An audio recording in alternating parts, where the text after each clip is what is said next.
नगर पर्व न्यूज 24 बातमी सामान्य माणसाच्या हक्काची। अहमदनगर शहरामध्ये गणेश उत्सवाला प्रारंभ झाला असून शहरातील बालमंडळी असतील, तरुण मंडळी असतील यांनी विविध देखावे आपल्या गणेशासमोर सादर केलेले पाहायला मिळतात। यातून अनेक ठिकाणी ध्वनी प्रदूषणाचा मोठ्या प्रमाणात प्रसार होताना दिसतोय। परंतु पाईपलाईन परिसरातील एकदंत प्रतिष्ठान याला अपवाद ठरत आहे। एकदंत गणेश मंडळाची स्थापना गेली 15 वर्षापासून झालेली असून यातील सर्व सदस्य हे 5 वर्षापासून ते 22 वर्षापर्यंतचे आहेत। यामध्ये या तरुण पिढीने समाजाला वेगळी दिशा देण्याचे काम यावर्षी गणेशोत्सवाच्या माध्यमातून दिले। दरवर्षीप्रमाणे याही वर्षी एकदंत प्रतिष्ठानने इको फ्रेंडली गणेशोत्सव साजरा केला।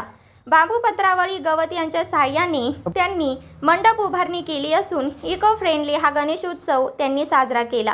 निखिल कनोजिया, रोहन कनोजिया, शुभम वाघ, शंभू ढगे, यश तोरडमल, वेदांत इमूल, आयुष शेवाळे, सोहम मेघळे, स्वरूप ढोणे, आर्यन बळे व पदाधिकारी उपस्थित होते। मी रोहन कनोजिया।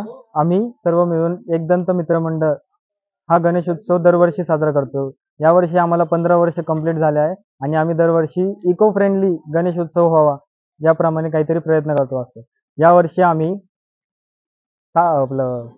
पत्तरवाळी व बांबूंचा नॅचरली यूज करून इको फ्रेंडली अशा पद्धतीने डेकोरेशन केलं आहे आणि मी सर्वांना विनंती करतो की सर्व गणेश भक्तांनी व गणेश मंडळांनी अशाच प्रकारे इको फ्रेंडली गणपती बसवा, ज्याच्याने करून आपल्या प्रदूषणास व कुणाला त्रास न होता हा एकदम इको फ्रेंडली व्हावा।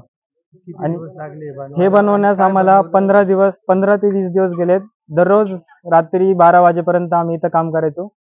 शाळा कॉलेज करून काय असेल ते सगळं मित्र वगैरे इथं आम्ही जमा व्हायचो आणि रात्री 12 ते 1 वाजूस तर काम करायचो सर्व। सकाळी पण लवकरात लवकर इथं मुलं जमा व्हायचे